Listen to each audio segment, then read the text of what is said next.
সেই খুশি হয়। তবে মামা ও একাকিত্বে ভুগতেছে, বুঝছেন? এটাই হচ্ছে সমস্যা, যেটা বুঝলাম।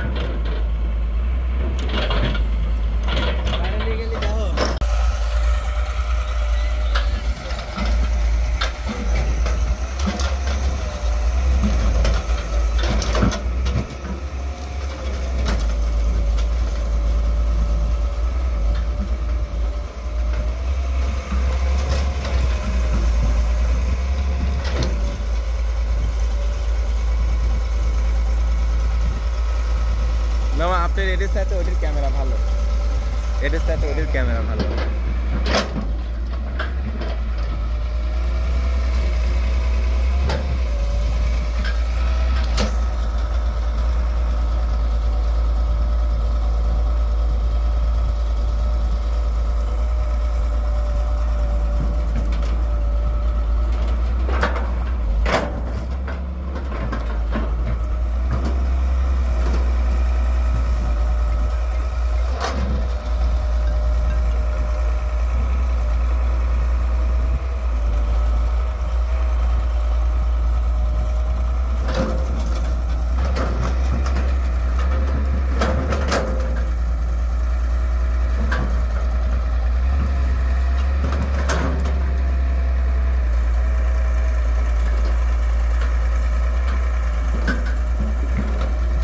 কাজে কি ফুল মন দিচ্ছে?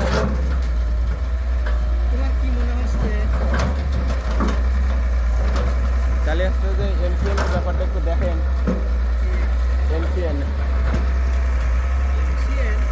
এমসিএন বলতে যে ইউটিউবের অ্যাডসেন্স ওই বিষয়টা একটু দেখেন। একটু পরে আমি এখন ওই যে আমার চ্যানেলগুলো এতদিন ধরে পড়ে রয়েছে না, সেসব চ্যানেলগুলো ঠিক করতেছি এবং হচ্ছে যে ভিডিও মেডিসনে নামেছে আজকে দেখবে।